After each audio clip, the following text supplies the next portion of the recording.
Good morning everyone. Welcome to PW only IAS.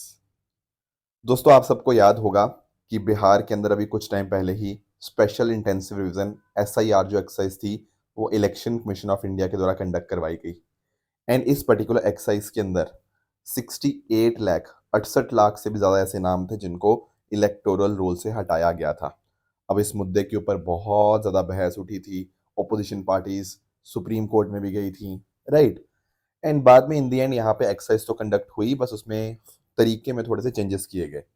अब यहाँ पे election commission of India Bihar के बाद बाकी 12 स्टेट्स और यूटीज के अंदर यहाँ पे इसका स्पेशल इंटेंसिव रिवीजन को करने जा रही है।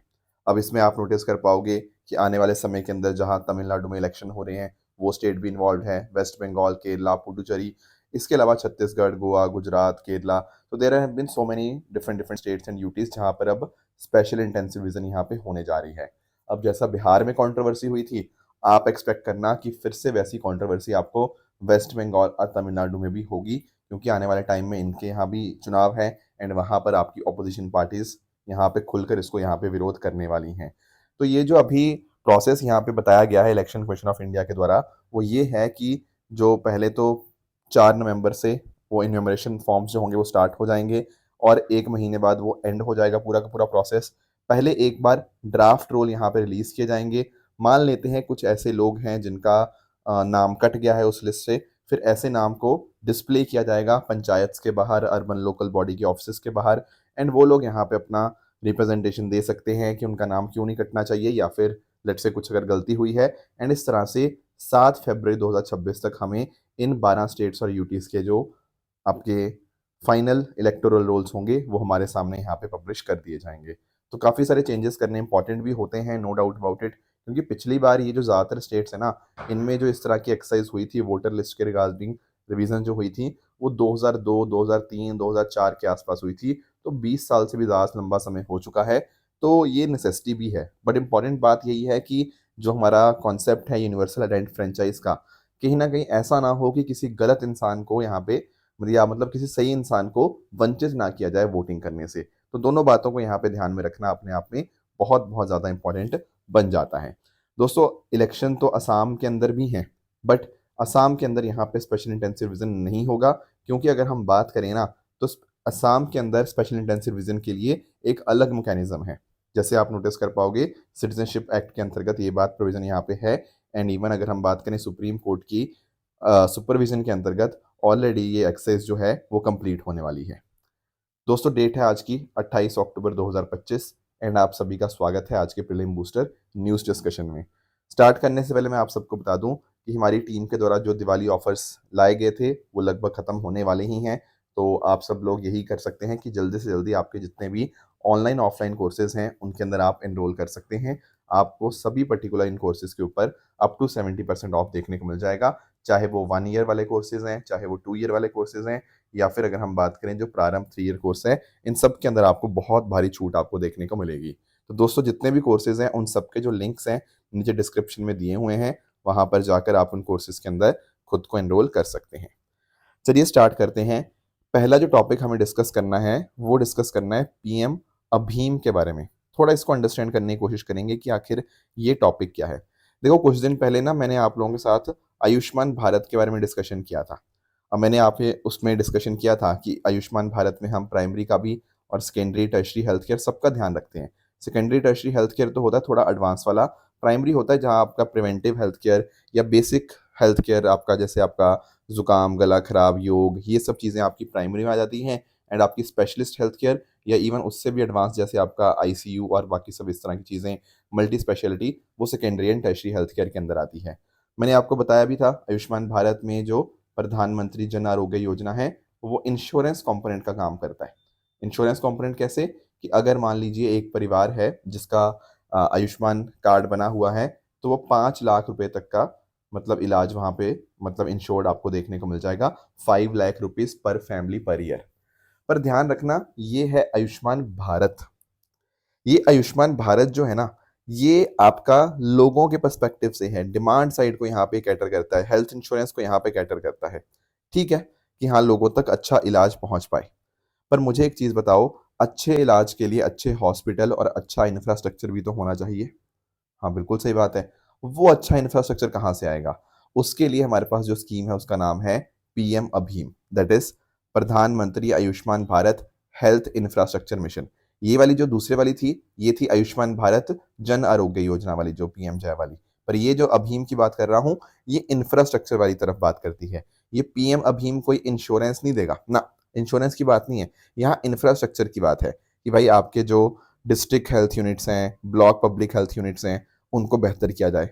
आपके यहाँ पे अच्छी-अच्छी लैब्स भी होनी चाहिए ताकि आपके पास चीज़ों की प्रोविज़न हो। क्रिटिकल केयर हॉस्पिटल्स आप यहाँ पे बनाएँ। तो पूरा का पूरा आपका हेल्थ इंफ्रास्ट्रक्चर को बनाना, उसको अपग्रेड करना, वो आता है पीएम अभीम के अंतर्गत। अब ये जो स्कीम थी, ये 2021 में लॉन्च करी गई थी। अब देखो इसमें कई सारे कंपोनेंट्स हैं क्योंकि हम ओवरऑल इंफ्रास्ट्रक्चर को बेहतर करने की बात कर रहे हैं ना, तो कुछ चीज़ों में सेंट्रल स्पॉन्सर्ड स्कीम है, कुछ जगह पे इसके सेंट्रल सेक्टर कंपोनेंट्स भी हैं। मतलब कई जगह पे पूरा का पूरा पैसा सेंट्रल गवर्नमेंट देगी, पर ज़्यादातर केसेस के अंदर पैसा जो होगा वो डिवाइड होगा between the centre and the state government. तो इंफ्रास्ट्रक्चर सिस्टम को यहाँ पे डेवलप किया जा रहा है under the ministry of health and family welfare, and इसके माध्यम से हम एक अच्छा सिस्टम यहाँ पे बनाने की कोशिश कर रहे हैं। काफ़ी हद तक ये देखो जो हमारी नेशनल हेल्थ पॉलिसी है, उसके साथ लिंक्ड है। नेशनल हेल्थ मिशन हो गया और आयुष्मान भारत जो कहीं न कहीं हमारा डिमांड साइड को कैटर करता है, उसकी सप्लाई साइड को कैटर करना इंफ्रास्ट्रक्चर पर्सपेक्टिव से पीएम अभीम का काम रहता है। क्या-क्या कंपोनेंट्स हैं इसके अंतर्गत? देखो एक तो है यहाँ पे आयुष्मान आरोग्य मंदिर हम यहाँ पे अपग्रेड कर रहे हैं। कहने का मतलब जो हमारे सब हेल्थ सेंटर्स हैं या प्राइमरी हेल्थ सेंटर है, उनको आयुष्मान आरोग्य मंदिर में कन्वर्ट करेंगे। कि मतलब आपके जो जगहें हैं ना, जैसे आपकी डिस्पेंसरी हो गया, आपके जो लोकल एरिया यूनिट्स हो गया, जहाँ पर आपका इलाज होता है या बेसिक आपको मेडिकल सर्विसेज़ प्रोवाइड की जाती हैं, वहाँ पर अच्छा इंफ्रास्ट्रक्चर हो, वहाँ पर मेडिसिन्स की अवेलेबिलिटी हो, डॉक्टर्स की अवेलेबिलिटी हो और जो बाकी चीज़ें हैं, वो सारी आयुष्मान आरोग्य मंदिर इनको स्ट्रेंथन कर रहा है। उसके अलावा ब्लॉक पब्लिक हेल्थ यूनिट, ये आपका हेल्थ एडमिनिस्ट्रेशन को बेहतर करना। इसके अलावा integrated district public health labs, हर डिस्ट्रिक्ट में एक इस तरह की एक लैब होनी चाहिए ताकि आपकी डायग्नोस्टिक कैपेसिटी बढ़ पाए। इसके अलावा क्रिटिकल केयर हॉस्पिटल ब्लॉक्स, ठीक है, डिस्ट्रिक्ट्स में इनको डेवलप किया जाएगा जिनमें 5 लाख से ज़्यादा पॉपुलेशन है ताकि टर्शरी केयर उनको अच्छे से प्रोवाइड करी जा पाए। इसके अलावा अगर हम बात करें स्लम्स में या अंडर सर्व्ड रीजन्स के अंदर, यहाँ पे आपके नए आयुष्मान आरोग्य मंदिर यहाँ पे बनाए जा रहे हैं जिसको आप urban health and wellness centre के अंतर्गत देख सकते हैं।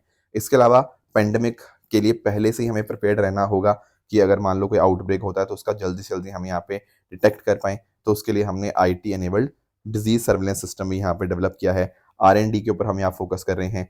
हमारी जो अप्रोच होती है ना वन हेल्थ वाली, जिसके अंदर हम ह्यूमन को, एनिमल को, एनवायरनमेंट को, सबको इकट्ठा देखते हैं क्योंकि ये तीनों एक दूसरे को इम्पैक्ट करते हैं। अगर कहीं न कहीं एनिमल हेल्थ या let's say environment health impact होगी ना, एनवायरनमेंट की वजह से आपके एनिमल के ऊपर इम्पैक्ट आएगा और एनिमल कहीं न कहीं हमारे ह्यूमन्स के अंदर ज़ूनोटिक डिजीज़ को कॉज़ कर सकते हैं। तो हम तीनों को इकट्ठे यहाँ पे लेके चल रहे हैं, जिसको हम बोलते हैं वन हेल्थ अप्रोच। तो ये सारे कंपोनेंट्स आपके पीएम अभीम के अंतर्गत आपको देखने को मिल जाएँगे।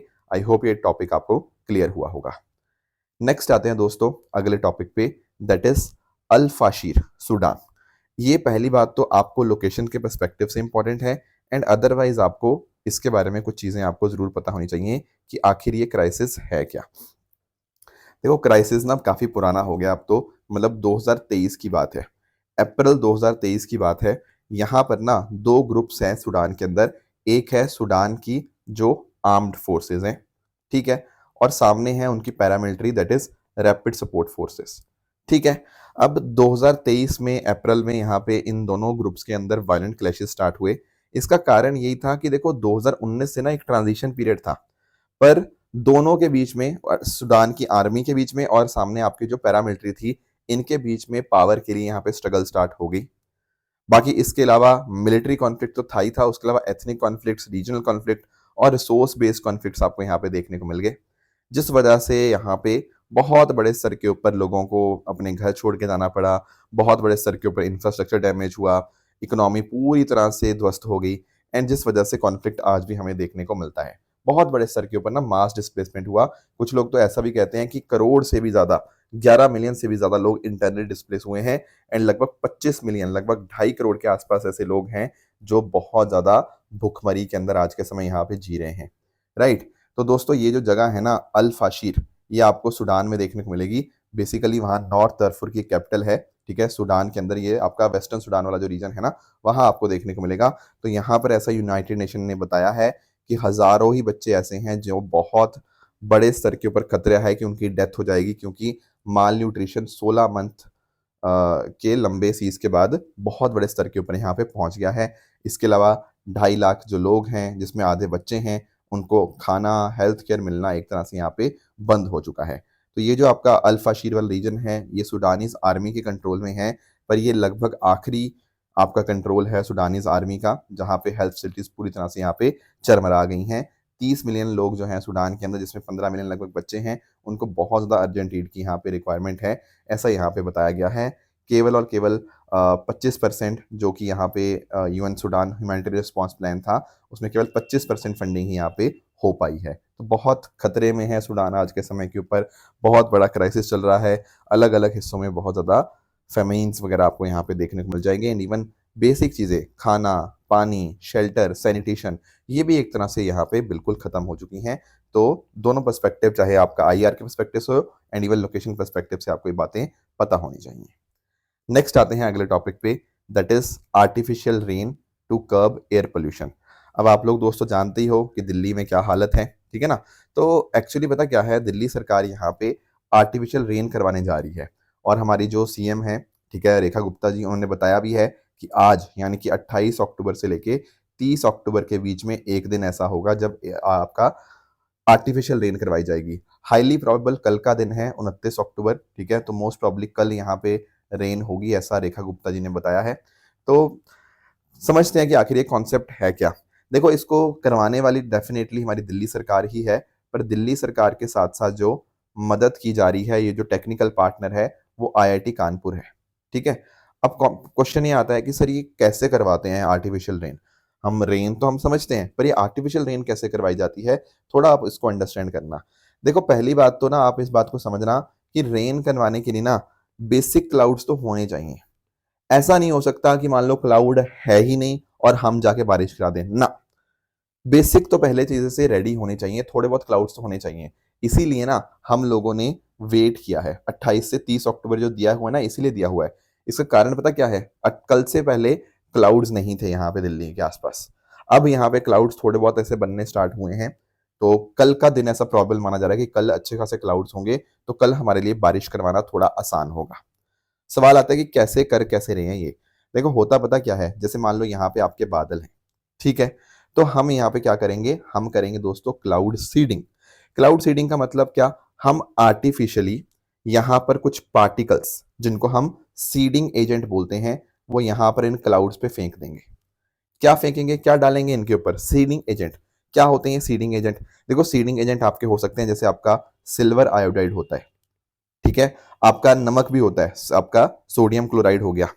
इसके अलावा अगर हम बात करें, तो आप यहाँ पे नोटिस कर पाओगे आपका पोटेशियम आयोडाइड, ड्राई आइस, इनको भी डाल सकते हैं यहाँ पे। अब सवाल आता है कि इन सब चीजों के डालने से आखिर होता क्या है। आप इस बात को अंडरस्टैंड करना कि दरअसल में ना हमारे पास दो तरह की टेक्निक्स हैं। पहला है हाइग्रोस्कोपिक क्लाउड सीडिंग, दूसरा है ग्लेशियोजेनिक क्लाउड सीडिंग। अब सवाल आता है इसका मतलब क्या। देखो, कुछ क्लाउड होते हैं जो थोड़े गर्म होते हैं, जिनका टेम्परेचर 0 डिग्री सेल्सियस से ऊपर होता है। कुछ ऐसे क्लाउड होते हैं जो थोड़े ठंडे क्लाउड होते हैं, सुपर कूल्ड होते हैं, जिनका टेम्परेचर 0 डिग्री सेंटीग्रेड से नीचे होता है। अब जो आपके ऐसे क्लाउड्स हैं जिनका टेम्परेचर ज़्यादा है, हाइग्रोस्कोपिक आपके सीडिंग वहाँ पे काम आएगी। जैसे फॉर एग्जांपल, मेजरली यहाँ पे जब आपके टेम्परेचर ज़्यादा होगा ना, तो उस केस में नॉर्मली सॉल्ट, सोडियम क्लोराइड का ही इस्तेमाल कर लिया जाता है। अब क्या होता है इससे, देखो, जब आपने नमक डाला ना अपने क्लाउड्स के ऊपर, तो नमक क्या करता है, नमक दोस्तों आपके जो वाटर वेपर है ना, उसको अट्रैक्ट करता है, ठीक है। वाटर वेपर अट्रैक्ट करने से क्या हुआ, आपका जो ड्रॉपलेट का साइज होगा, वो ड्रॉपलेट का साइज बड़ा हो जाएगा। ड्रॉपलेट जब इकट्ठा हो जाएगा, साइज बड़ा हो जाएगा, तो भाई वो क्या होगा, वो धरती पे गिरेगा बारिश बन के। समझे इस बात को। तो ये पहला तरीका है। दूसरा होता है ग्लेशियोजेनिक क्लाउड सीडिंग। अगर मान लो सुपर कूल्ड क्लाउड्स हैं, क्लाउड बहुत ही ठंडे हैं, तो वहां पर नॉर्मली जो हम इस्तेमाल करते हैं वो सिल्वर आयोडाइड का इस्तेमाल किया जाता है, एजीआई का, ठीक है। अब ये जो सिल्वर आयोडाइड है ना, ये पता क्या करता है, ये आइस क्रिस्टल की तरह काम करता है, ठीक है। अब क्या करेगा, जैसा आइस का बिहेवियर होता है, आइस क्रिस्टल का बिहेवियर होता है, वैसा ही बिहेवियर ये सिल्वर आयोडाइड का बिहेवियर होता है। तो इस वजह से सिल्वर आयोडाइड के आ जाने से फ्रीजिंग का प्रोसेस शुरू होगा। फ्रीजिंग का प्रोसेस शुरू होगा तो आपका जो आइस क्रिस्टल था वो ग्रो करने लग जाएगा। आइस क्रिस्टल ग्रो करेगा तो फिर से क्या होगा, ये मेल्ट करके अपने बारिश के फॉर्म में धरती पे गिर जाएगा। तो इस तरह से भाई ये तरीकों से आपकी बारिश हो जाती है। तो ये जो क्लाउड सीडिंग है ना, ये इन दोनों को हम बोलते हैं सीडिंग एजेंट। ये जो भी आपका सिल्वर आयोडाइड, सोडियम क्लोराइड और जो बाकी आपके एंटीज हैं, ये सीडिंग एजेंट बोले जाते हैं। हम आर्टिफिशियली इस तरह से इन पर्टिकुलर पार्टिकल्स को क्लाउड में इस तरह से हम रिलीज कर देते हैं। ठीक है, जैसे मान लो आपने हेलीकॉप्टर से या प्लेन से, अब तो धरती से भी मैकेनिज्म आ गया इसको पहुंचाने का, बट इसके मान लो आपने प्लेन से इस तरह से भेजा, फिर पानी कंडेंस हुआ उन पार्टिकल्स के ऊपर, वो पानी इतना ज़्यादा हैवी बन गया कि अब यहाँ पे वो ठहर नहीं सकता और इस तरह से वो प्रेसिपिटेशन रेनफॉल के फॉर्म में यहाँ पे धरती पे वापस गिर जाती है।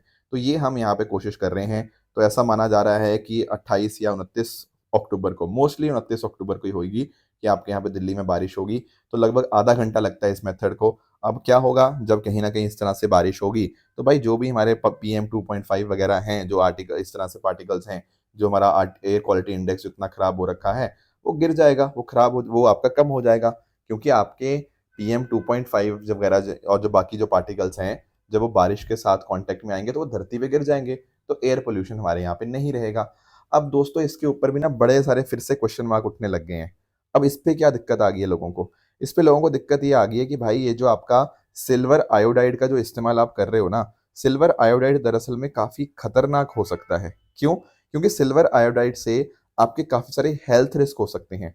काफी सारे लोगों ने तो इसको बोला है कि इससे लॉन्ग टर्म के अंदर डेवलपमेंट इफेक्ट्स आपको देखने को मिलते हैं। सिल्वर आयोडाइड की वजह से टॉक्सिसिटी बढ़ जाती है, कैंसर का खतरा रहता है।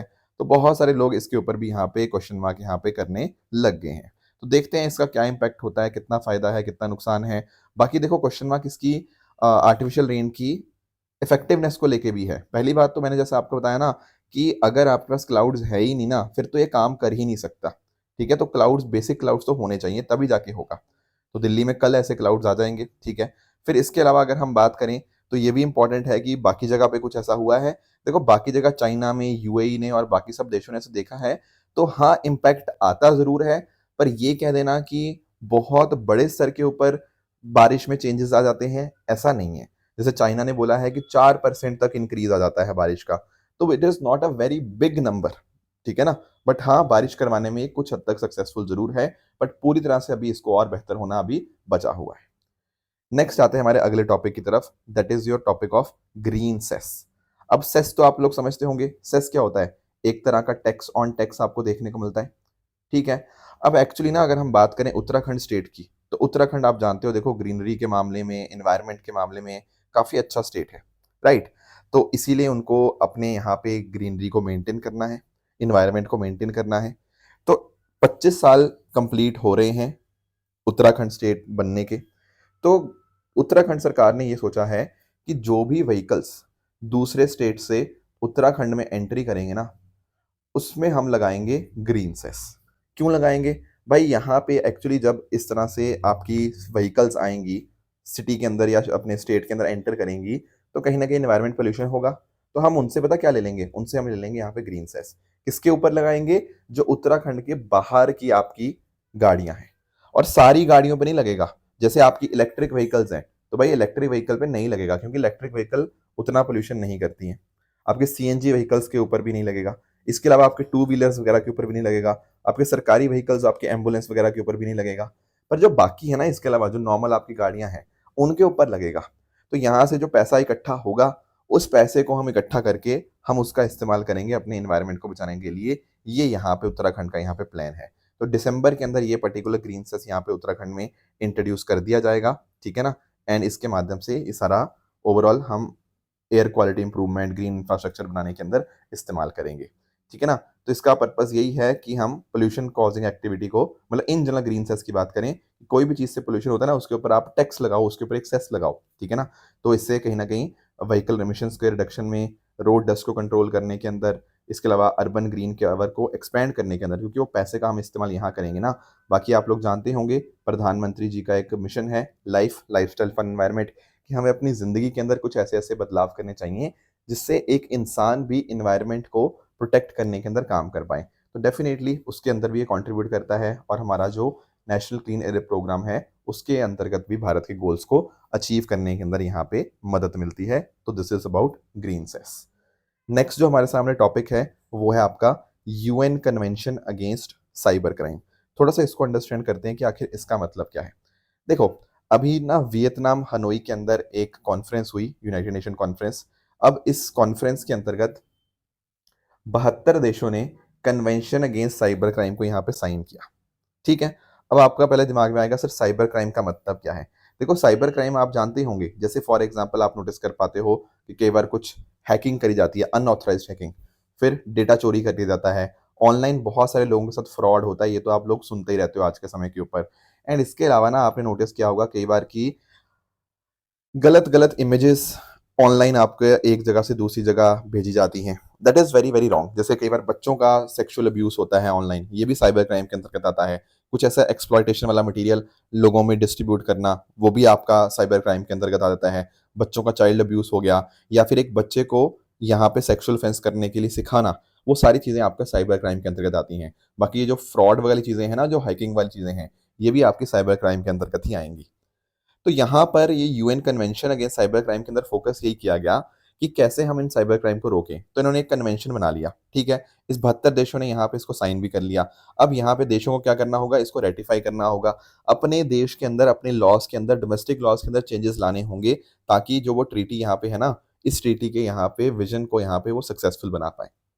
दैट इज वाई बहुत सारी कंट्रीज यहाँ वियतनाम में मिली, उन्होंने यहाँ पे इसको डिस्कशन किया एंड यहाँ पे इस पर्टिकुलर ट्रीटी को यहाँ पे फाइनलाइज किया। अब आपके दिमाग में एक सवाल आ रहा होगा कि सर क्या ये 72 कंट्रीज जो हैं, क्या इनमें भारत है। देखो, आप इस बात को अंडरस्टैंड करना, भारत यहाँ पे नेगोशिएशन में पार्टिसिपेट कर रहा था, बट भारत ने ट्रीटी को साइन नहीं किया है। 72 कंट्रीज ने साइन किया, उनमें आपका यूएसए, कनाडा, यूरोपियन यूनियन आपको देखने को मिल जाएंगे। अब क्या होगा, अभी तो सिर्फ सिग्नेचर्स हुए हैं। अब इन देशों को क्या करना होगा, अपने यहाँ जाके रेटिफिकेशन करना होगा। जब 40 यूएन देश यहाँ पे कम से कम इसको रेटिफाई कर देंगे, उसके 90 दिनों के बाद ये जो ट्रीटी है ये फोर्स में आ जाएगी। कौन इंप्लीमेंट करेगा इसको, इसको सुपरवाइज किया जाएगा by United Nation office on drugs and crime. चलो ठीक है। अब क्वेश्चन आता है कि सर काफी सारा क्रिटिसिज्म हमें सुनने को मिल रहा है। देखो, बहुत सारे लोग ना इस पर्टिकुलर ट्रीटी को क्रिटिसाइज कर रहे हैं। क्वेश्चन आता है ऐसा क्यों। ऐसा इसलिए क्योंकि आप अंडरस्टैंड करो, हमने बोल दिया कि भाई ये साइबर क्राइम है, ठीक है। उस साइबर क्राइम की वजह से ना हो सकता है जो देश की सरकारें हैं वो लोगों की आवाज दबाने की कोशिश करें।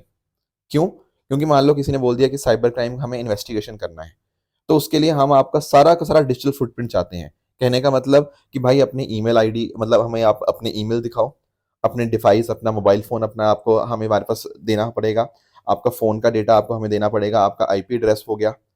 इसके अलावा अगर हम बात करें तो हो सकता है कि सरकारें आपके अलग अलग सोशल मीडिया, आपके इंस्टाग्राम से, व्हाट्सएप से, यूट्यूब से, वॉट एवर जो भी आपके सोशल मीडिया प्लेटफॉर्म्स हैं, उन सब से डेटा मांग ले कि हमें तो साइबर क्राइम हम इन्वेस्टिगेट कर रहे हैं, हमें डेटा कलेक्ट करना है इस वजह से, ताकि हम साइबर क्राइम देख पाए।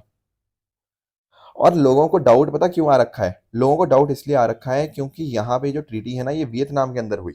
और वियतनाम का अगर हम बात करें ना, वियतनाम एक ऐसा देश माना गया है जहां पर सरकार ऐसा करती है, सरकार इस तरह से ऑनलाइन सेंसरशिप करती है। जो भी सरकार के अगेंस्ट वहां पे आवाज उठाते हैं ऑनलाइन, उनको जेल में डाल दिया जाता है, ठीक है ना। उनके ऊपर, मतलब उनके ऊपर इस तरह से एंटी नेशनल बोल के उनको जेल में डाल दिया जाता है।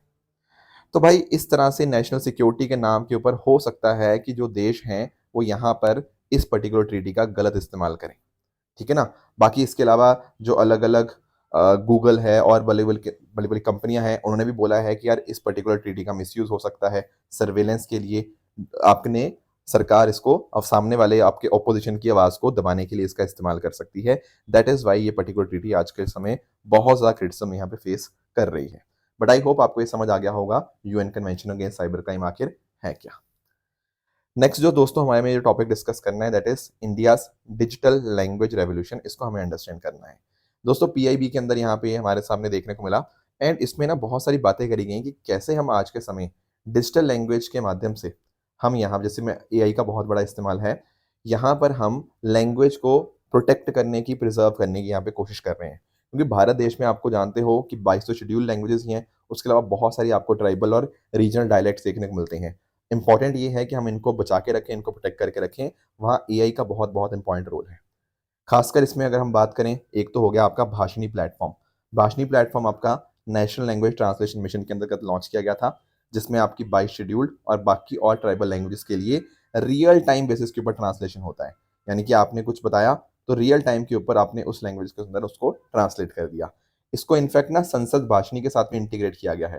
जैसे पार्लियामेंट में चर्चा होती है, तो पार्लियामेंट के अंदर जो चर्चा होती है ना, उसको अलग अलग लैंग्वेजेस के अंदर सुना जा सकता है, या कोई इंसान किसी और लैंग्वेज में बोल रहा है तो वो भी आपको सुनने को मिल जाएगा।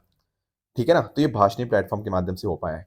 इसके अलावा भारत जन, एक्चुअली पता क्या है, ये काम कैसे करता है एआई? ये काम करता है सर डेटा सेट के ऊपर। जितना अच्छा आपने उनको इनपुट दिया होगा, उतना ही अच्छा जब आप उसके ऊपर टेस्टिंग करोगे, उतना ही शानदार आपको रिजल्ट आएगा। तो हमने जैसे फॉर एग्जांपल एक हमारी स्कीम है, scheme for protection of preservation of endangered languages, और साथ साथ जो संचिका, संचिका और कुछ नहीं है, आपका एक तरह का डेटा सेट ही आपको यहाँ पे देखने को मिलेगा।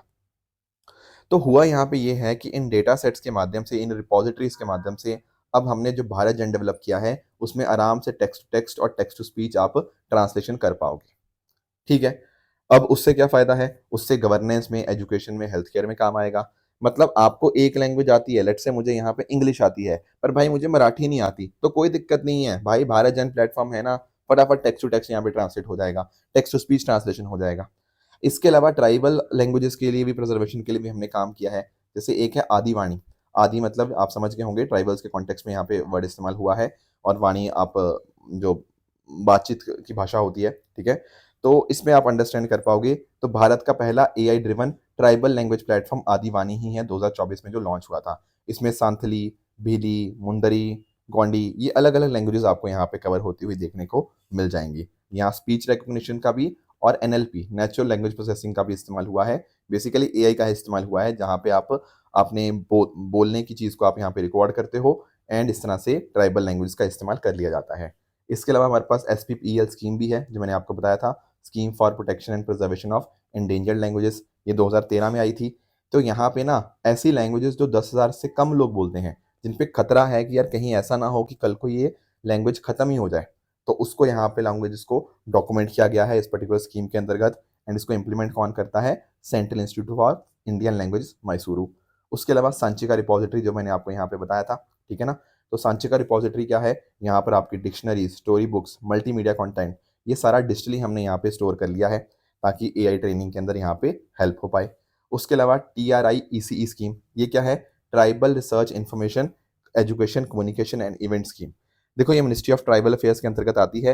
हालांकि ये स्कीम तो अपने आप में काफ़ी बड़ी है। जैसे फॉर एग्जांपल इसमें हेरिटेज को प्रोटेक्ट करने की बात है, उनके ट्रेडिशन को, पर उसमें एक कंपोनेंट आपका लैंग्वेज का भी है। तो जो भी आपका इंग्लिश और हिंदी मटेरियल है, उसको हम ट्राइबल लैंग्वेज के अंदर कन्वर्ट करते हैं, ताकि ट्रांसलेट करके लोगों तक उस कंटेंट को पहुंचाया जा पाए। तो ये सारी अलग अलग चीज़ें हैं। एंड भारत ने बहुत सारे काम भी किए हैं। जैसे फॉर एग्जांपल लर्निंग के अंदर हम एआई ले आए हैं, नेशनल एजुकेशन पॉलिसी के साथ अलाइन होते हुए। All India council for technical education का ई-कॉम पोर्टल आपको देखने को मिलेगा, जहां पर आपकी टेक्निकल बुक्स, स्टडी मटेरियल, ये आपको डिफरेंट डिफरेंट इंडियन लैंग्वेजेस में मिल जाएगा। इसके अलावा अनुवादनी ऐप, ये काफ़ी सिमिलर है। इसमें आपका engineering, medicine, law, skill development की जो फील्ड्स की बुक्स हैं, अब वो आपको हिंदी में और अलग अलग लैंग्वेजेस में आपको देखने को मिल जाती हैं।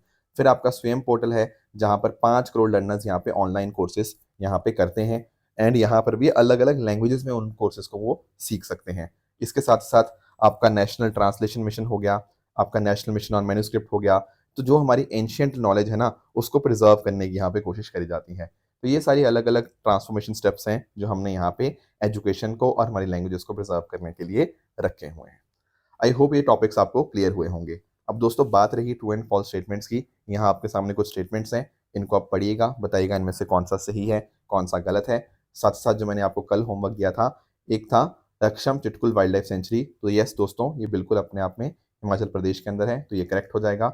जेमेक्स की बात करें तो जापान इंडिया मैरीटाइम एक्सचेंज है, ये भी अपने आप में करेक्ट है। पर अगर हम दोस्तों बात करते हैं ना स्नो लेपर्ड की, तो इसका जो IUCN स्टेटस है वो आपको इंडेंजर्ड नहीं बल्कि वल्नरेबल देखने को मिलेगा, इसलिए तीसरा स्टेटमेंट आपका यहाँ पे इनकरेक्ट बन जाएगा।